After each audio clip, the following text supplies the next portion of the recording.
Thank you for tuning in to the latest edition of the 12 Kyle podcast. Whether you're listening during your commute, while working out, or just relaxing at home, we appreciate you. Every download, every listen, and every subscription means a lot. Up next, the 12 Kyle podcast.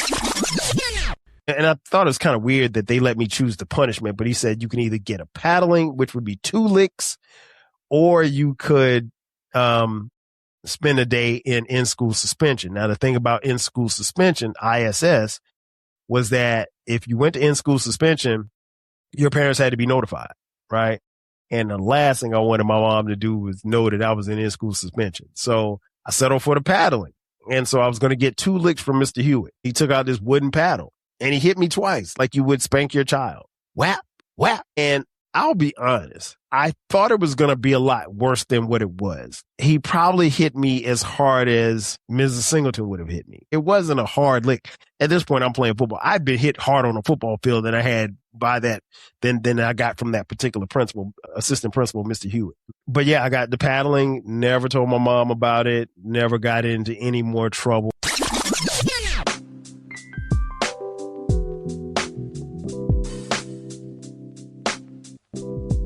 Ladies and gentlemen, thank you for listening. Thank you for downloading. And thank you for subscribing to the latest edition of the 12 Kyle podcast. I am your boy, 12 Kyle. I want to thank you all for tuning in as you do each and every week. Shout out to those of you who are watching on YouTube. Man, check this out. So the other day, I was having a conversation with the homie fellow podcaster, my boy, King Germ, from Pod and Saved Our Marriage. Make sure that you check out their podcast every Friday where they drop new episodes wherever you are listening or watching this episode. And Drum and I were talking about, just stuff that happened back in the day as far as school. And he mentioned getting on some type of school punishment. And he said, hey, 12 Kyle, have you ever been as, you don't strike me as the type that got in trouble at school. And I told him I did. But I didn't really get into a lot of trouble at school. But here's the thing. I was very mischievous. And I was one of those kids that could get into trouble, but not the kind of trouble that would land me, like some major issues, but just enough. I would toe the line to where I would get into enough trouble to where the teacher may have to reprimand me, but not send me home, or at least, at the very least, notify my mom. So some folks never get into trouble. Some folks are goody two shoes. And what's funny is my wife, that was the thing she used to say. She was like, "Oh man, you was a goody two shoes in school," and I wasn't. I mean, now I'm not going to sit here and tell you I was a thug and I was going around slapping people and I was the bully. I was the gooch. Far from it. But, I would talk in class. I would do, some things that I wasn't supposed to do. And when I was in high school, I did, do a couple of things, and we'll get into that in just a second. But if you take a look at the cover art, I mean, that reminds me of getting into trouble, where you will get into trouble and you have to write on the board. Shout out to writing on the board. I will not talk in class. I will not talk in class. You had to write that 50 times on the board. And after writing it maybe 10 times, you realize writing this thing 50 times is a lot. And I don't have a lot of space because I wrote big. But yeah, that type of trouble. So I wanted to kind of touch on that a little bit. But yeah, writing on the chalkboard, that would probably get you, that was a form of punishment. Another form of punishment might be you can't go outside for recess. I think that happened to me maybe twice in elementary school. I can't remember what I did, but not being able to go outside for recess, in my opinion, in the 80s was cruel and unusual punishment. And the reason why I say that is because everything happened outside. Imagine you go to school and it's recess time, the bell rings, and you just ate lunch. So you got to burn off that energy and everything. and everybody's ready to go. Your buddies out there playing football. Some kids are on the monkey bars. Why do we call it the monkey bar? Anyway, um, some kids on the monkey bar, some kids on the slides. Some people are, girls are playing double dutch. And some kids are just playing tag. Everybody's doing something. There were no cell phones, so you couldn't just be sitting down doing nothing. Like, I'm trying to paint this picture of a playground on a school ground, particularly elementary school. Everybody was doing something. You were involved some way, shape, or form. And it's because that's just what we did. Like, you didn't have to be great in football to play football, but if you weren't playing football with the fellas, maybe you were playing tag or you were playing, I don't know, kickball. I mean, like, there was always something going on the playground. And so if they said you could not go outside for recess, again, that's a cruel and unusual punishment. Like, who does that to a child? And I do remember that happening to me twice. I can't remember what I did to land in that type of punishment, but instead of going outside with Mrs. Johnson's kids, with my class, I had to go to Miss Robinson's room, and I'm using these fictional teachers to protect the guilty. So I had to go to Miss Robinson's room. So Miss Robinson's class, they had already had lunch. So, they'd already not only had lunch, they had already had recess. So they're in some type of instruction. So I got to go sit in their class and do nothing while all I hear is the commotion from outside, and my classmates are having a ball. And they're playing football, and it's the Super Bowl, and, little Reggie got 10 touchdowns already, and Abdul caught 5 interceptions. And so, like, that was the thing. And so, just to show you the difference in times, so, like, that would be punishment for us. Like, you couldn't go outside for recess. But my kids would have what they call silent lunch. And I think silent lunch was kind of cruel and unusual for the kids, because imagine you've gone through the first part of your school day and you gotta, you're being given instructions. And so you can't talk. I mean, unless the teacher calls on you, right? And then you go to lunch and you're thinking, okay, I'm gonna sit down. I'm talking to my homeboys, my homegirls, whomever. And let's say somebody got in trouble and the teacher says, okay, we have silent lunch and nobody can talk. So you literally got to sit there. These kids don't have cell phones at the time. And you got to sit there and just eat your food. And you can't say nothing to your person sitting next to you. You can't say nothing next to the person sitting next to you. And so that in and of itself is cruel and unusual punishment.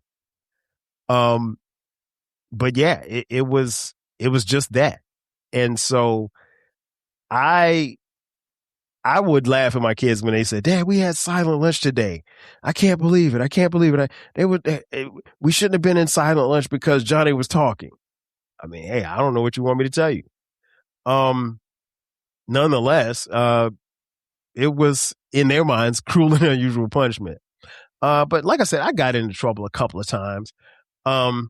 Middle school, for instance, and just my personal opinion, I think in some way, shape, or form, I was rebelling from my parents' divorce. My parents got divorced when I was in the 7th grade.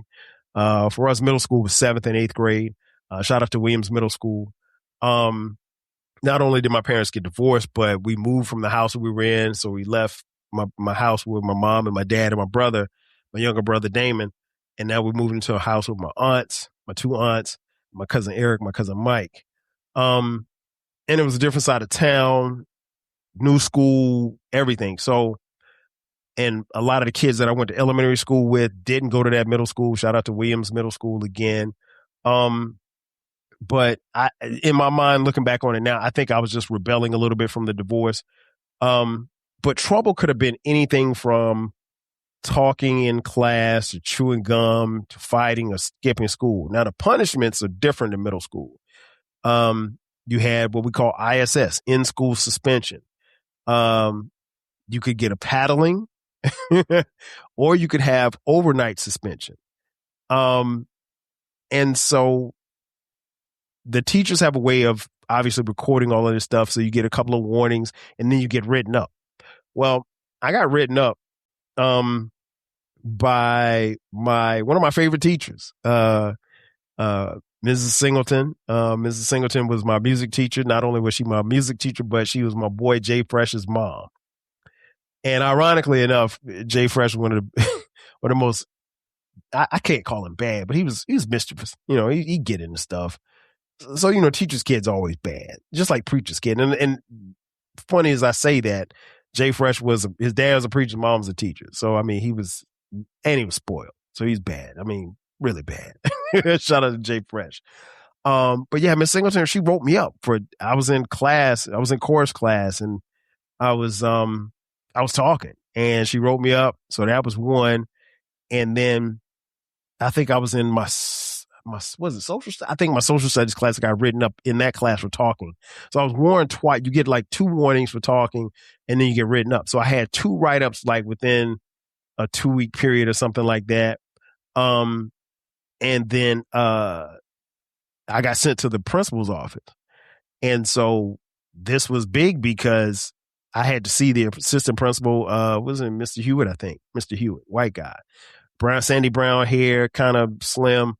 He seemed fair, but he said, hey, you can either get one or two things. You can either have, and I thought it was kind of weird that they let me choose the punishment, but he said you can either get a paddling, which would be 2 licks, or you could spend a day in in-school suspension. Now, the thing about in-school suspension, ISS, was that if you went to in-school suspension, your parents had to be notified, right?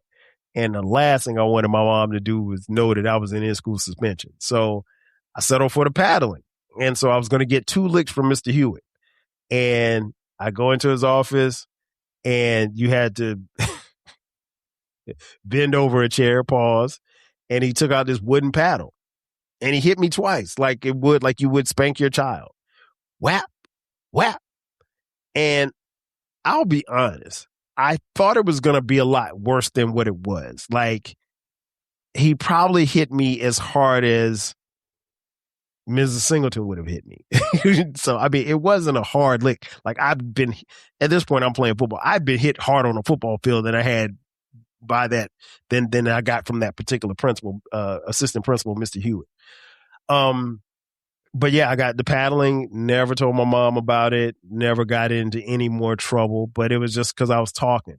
Almost got into a fight with, shout out to Tracy Ham, wherever Tracy is. Almost got into a fight with him, and I can't remember what Tracy and I were about to fight about, but it was nothing. I think we just pushed each other. We were about to get on the bus, and, nothing ever happened. It was just talk. And I mentioned, on the, last day of school episode about how the fights were in middle school. Legendary fights. Of course, as little boys, we were all waiting for those bras to pop. That was the end all be all. No trouble in high school. No trouble in high school as far as like getting written up or anything like that. Biology, shout out to Mr. Redfern. I don't know if Mr. Redfern is still teaching, but Mr. Redfern, he was a biology teacher. And what was interesting was like our junior year was his first year teaching. And Mr. Redfern was somewhat of a pushover. And so like people would just get up and watch. I mean, like if you leave class, you're supposed to get a pass, right? To walk the halls. And so like, if I had to go to the bathroom, I'd just get up and just walk out of class. And he's like, hey, Kyle, where you going? And I'm like, oh, Redfern, we would call him by his last name, like no Mr., no nothing. We were like, Redfern, I'm going to the bathroom. I'll be back. Like that type of thing. And so I remember we used to cheat in the class. I cheated several times. I hated biology. I'm not making excuses, but I cheated on a test. He actually caught me cheating. He said, hey, Kyle, you gotta put that away. You gotta put that away. Real country guy. You gotta put that away, Kyle. You can't be in here doing that. And I mean, like, any other teacher would have written me up because you're not supposed to cheat on a test. But I had the little notes like in between my legs, and I put them in my pocket, and then when he walked off, I put them back out. We were really disrespectful to Mr. Redfern, but no punishment in high school. No, didn't get into any fights, wasn't fighting over no girls or nothing like that. but school punishments were always interesting because I knew people who had ISS or people who got, kicked out, for fighting or something like that. We didn't really have a lot of fights at Wilson High School. Shout out to Wilson High. And it's funny because I never ever saw or heard about anybody having a weapon at Wilson. The most that I ever saw at Wilson was, I remember a guy bought a box cutter to school and they were like, ooh, Ken bought a box cutter. He wasn't going to cut nobody, but, school punishments were a thing. In conclusion, I think probably the biggest punishment I saw somebody get was, or at least the threat of expulsion, because there was somebody who used to call in bomb threats to the school. The funny thing is, well, not so funny, but again, this is 1989, 1990. The funny thing is they would call in the bomb threats on the school from the payphone at school. So, just imagine somebody calling and saying, hey, I got a bomb in your school. I'm going to blow it up in 15 minutes and all the kids got to walk out. We got to walk out. They got to, and I don't even know what kind of sweeps they did as far as looking for bombs. If they even look for a bomb at all, I don't know where you're going to get a bomb from in Florence, South Carolina in 1989. But, hey, it happened. And the bomb threats always got called in like during testing time. So, but they did say if they found out who was doing it, that they were going to get expelled and kicked out of Florence School District 1 schools permanently. Nobody ever got caught, but bomb threats got called in a lot. But all in all, it was a lot of fun. It was, like I said, it was cool to reminisce about that because punishments now and punishments back then are totally different, and I'm okay with that. Ladies and gentlemen, that's going to do it for me. Thanks again for checking out this edition of the 12 Kyle podcast. Be sure to subscribe to the podcast. We drop new episodes every Thursday. Be sure to go to the website, the12kylepodcast.riverside.com. And that's the number 12KYLE podcast.riverside.com. While you're there, sign up for the newsletter. That way you will get notifications on any time we drop an episode, any exclusives on the show. I promise you, we're not going to spam your email, but we do want to have people signing up for our newsletter. So do me a favor, do yourself a favor, sign up for the newsletter. Ladies and gentlemen, that's going to do it for me. Thanks again for checking out this edition of the 12 Kyle podcast. I am your boy 12 Kyle. We'll catch you guys next time. 5,000. Cheers. Thanks again for listening to this episode of the 12 Kyle podcast. If you enjoyed this episode, make sure that you hit the subscribe button and share this podcast with a friend who needs the 12 Kyle podcast in their life. Every listen, every download, and every share helps us grow. Thanks for being a part of the 12 Kyle podcast community. We appreciate your support. We will catch you next time. 5,000.